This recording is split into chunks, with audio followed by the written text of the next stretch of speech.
دنیا میں ہم فیصلے نہیں کر سکتے نیتوں کے بارے میں. کسی کی نیت پر شک کرنا، حملہ کرنا جائز نہیں. ہمیں کیا معلوم؟ یہ دلوں کا حال ہے، اور دلوں کا حال اللہ جانتا ہے. علیم بذات الصدور اللہ تعالیٰ ہے.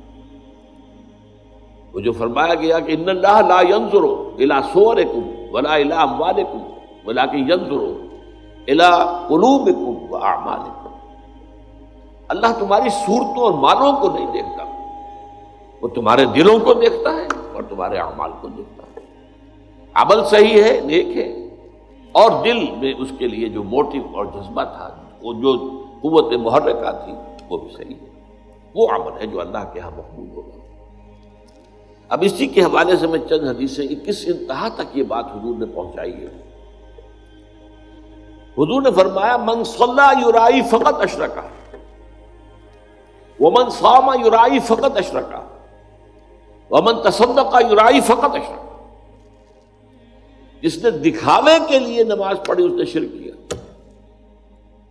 اب نماز تو بہت بڑا نیکی کا فعل ہے، بہت بڑا نیکی کا فعل ہے. یہ تو ارکان اسلام میں سے رکن اعظم ہے، الصلاۃ عماد الدین.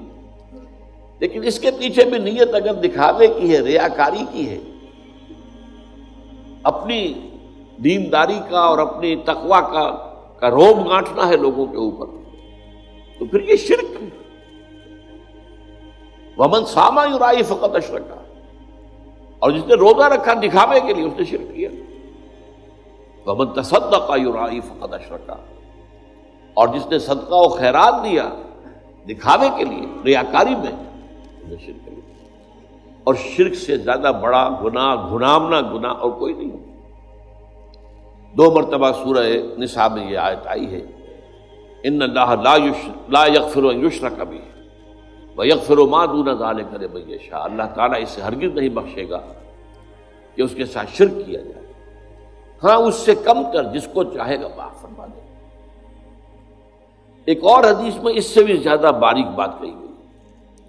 شرک خفی یہ ہے کہ اگر کوئی شخص نماز پڑھ رہا ہو اور اسے یہ محسوس ہو کہ کوئی اسے دیکھ رہا ہے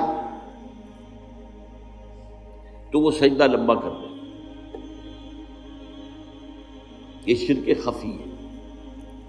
ایک شرک جلی ہوتا ہے جو نظر آ رہا ہے شرک ہو رہا ہے، بت کو سجدہ کیا جا رہا ہے، قبر کو سجدہ کیا جا رہا ہے، شرک جلی. ایک شرک خفی ہے، چھپا ہوا شرک اندر دل میں، کہ آپ نماز پڑھ رہے ہیں، آپ نے دیکھا کچھ لوگ دیکھ رہے ہیں مجھے، تو آپ لمبا سجدہ کر دیے. اس کا آپ تجزیہ کر سکتے ہیں، سمپل میتھمیٹکس ہے. اگر وہ پہلے 5 سیکنڈ کا سجدہ کر رہا تھا اور اب اس نے 10 سیکنڈ کا سجدہ کیا ہے، تو یہ 5 اضافی کس کے لیے کیے؟ 5 تو ہو گئے اللہ کے لیے، پہلے وہ کر رہا تھا، لیکن یہ 5 جو اضافی منٹ لگے ہیں یہ کس کے لیے؟ تو لوگوں کے لیے، ریاکاری کے تحت ہوئے. تو ایک سجدے کے 2 مسجود ہو گئے. ایک مسجود اللہ کی ذات ہوئی اور ایک مسجود وہ لوگ ہیں جنہیں دکھایا جا رہا ہے. اس میں حضور صلی اللہ علیہ وسلم کی دعوت سے اور تربیت سے جس حد تک باریک بینی آ گئی تھی صحابہ کرام میں، اس کی مثال جو ہے وہ حضرت علی رضی اللہ تعالیٰ عنہ کا ایک واقعہ ہے. عین جنگ میں ایک شخص سے دو بدو مقابلہ ہوا اور حضرت علی رضی اللہ تعالیٰ عنہ نے اس کافر کو، مشرک کو زیر کر لیا، اس کے سینے پر سوار ہو گئے. اب خنجر بھونکنے والے تھے کہ اس نے نیچے پڑے ہوئے بھی منہ پر تھوک دیا حضرت علی رضی اللہ تعالیٰ. اب حضرت علی اسے چھوڑ کر کھڑے ہو گئے. وہ حیران ہوا. وہ جسے آپ انگریزی میں کہتے ہیں to add insult to injury. میں نے تو اور توہین کی تھی، ان کی انسلٹ کی، یہ مجھے چھوڑ کر کھڑے ہو گئے، کیوں؟ پوچھا. تو حضرت علی فرماتے ہیں دیکھو میری تم سے کوئی ذاتی دشمنی نہیں ہے، میں تمہیں صرف اللہ کے لیے قتل کر رہا تھا. لیکن اب اگر میں قتل کرتا تو میرے نفس کا انتقام بھی شامل ہوگا. تم نے میری توہین کی تو میں گویا کہ اپنے نفس کے انتقام میں اس کا بدلہ لینے کے لیے بھی ایک نیت کے اندر میرے یہ ذاتی بات بھی شامل ہو جاتی، اس لیے میں نے تمہیں چھوڑا.